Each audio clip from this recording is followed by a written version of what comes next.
should I go ahead and ask you a question? Sure, anything. Okay. We're led to think that anarchism is bomb-throwing mayhem. What is it that attracts you to anarchism?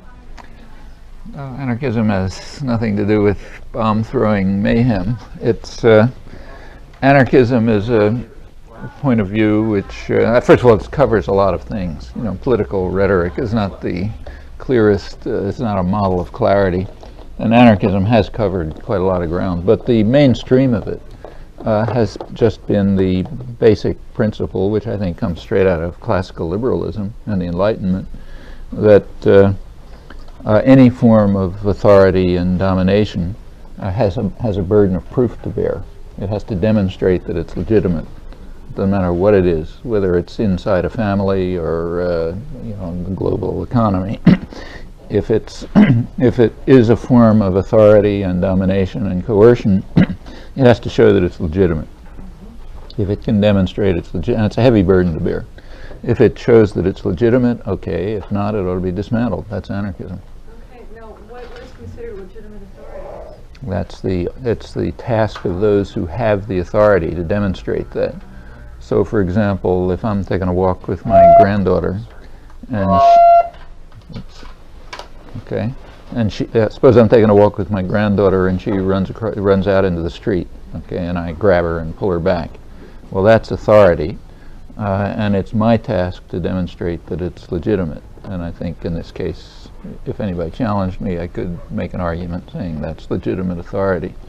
But the burden of proof is always on those who exercise it.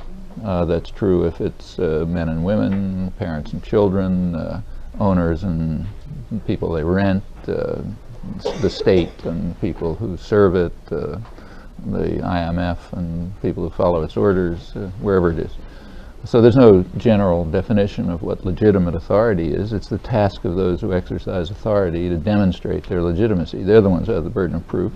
And if they can't meet that burden by explaining why what they do is legitimate, then they have no right to exercise the authority, and whatever institution, any institution within which they exercise it is illegitimate unless they show otherwise.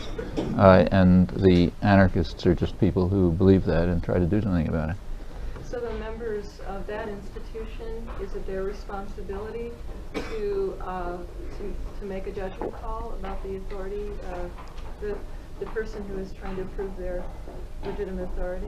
Well, I don't mean that every minute of the day everybody has to be saying, look, this is my legitimate authority, but they have to be prepared to meet the challenge. Sure. And so if it's like suppose it's a formally democratic state, well, in principle, that challenge is met by interchange among the population, which recognizes the authority of actions in the public arena through constant interaction, debate, struggle, and so on. In theory, that's what happens if it is a democratic state. To the extent that that doesn't happen, it's not a democratic state and it is illegitimate. When you move to other systems of authority, like, say, private corporations or fascist states or other forms of totalitarianism, there's no question of legitimacy because they have none. You know. So, but it's the responsibility of the other people in that institution, whatever that institution might be, to question and to challenge. No, it's not their responsibility. It's their responsibility to meet the challenge. It's the responsibility of people to make the challenge. So it's the responsibility of, say, women to challenge a framework in which they are supposed to wash the dishes and put the children to sleep and that sort of thing. And it's the responsibility of men in a traditional patriarchic family to answer that challenge. I mean, it would be nice if the challenge could be raised by those in positions of authority, but that's pretty rare. I mean, usually when you're in a position of authority, you kind of internalize the values that say it's right and just. And the reason is because most people are sort of decent human beings, and it's very hard to look in the mirror and say, I'm a bastard. So usually what you do is look in the mirror and say, I'm a nice guy, and I do these things because it's right and just and legitimate. And that's pretty standard, you know. I mean, everybody knows that from their own experience. We don't have to go into it. That's what people are like. And therefore the responsibility of raising the challenge is typically in the hands of those who recognize that they have a subordinate status. It's very hard to recognize that. I mean, people live, for millennia, without recognizing that they are being subordinated in systems of power. I mean, that's true of women, for example. Or slaves. I mean, most slave societies were accepted by the slaves as legitimate and, in fact, necessary. A large part, and the same is true of, for example, people who have jobs today in our society. Almost without exception, they consider it legitimate for them to be in a position where they have to rent themselves in order to survive. That's certainly not obvious, and in fact, if you go back a century ago, it was not only considered not obvious, it was considered outlandish by American working people.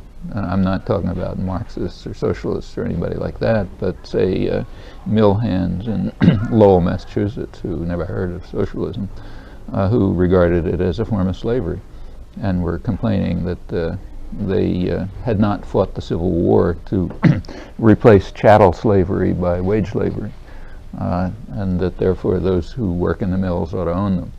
Because that's the Republican rights that we won in the American Revolution, and so on and so forth. So, it's not obvious. But by now, I think enough indoctrination and propaganda and so on has taken place, so people do regard that form of subordination to external authority as legitimate. Whether they should is another question. But the fact is they do, just as for most of history, women have accepted a subordinate role as correct and proper and so on, and slaves did, and people living in, say, feudal societies. In a feudal society, people had a place, some kind of rule, and quite typically the societies were stable because people regarded those structures as legitimate. The same is true of religious structures, and I mean, throughout human life, there's a whole variety of systems of authority and oppression and domination and so on, which are usually accepted as legitimate by the people subordinated to them. When they don't, you have struggles and revolutions and sometimes changes and sometimes brutality and so on. As far as I understand it, anarchists are just people who take this seriously.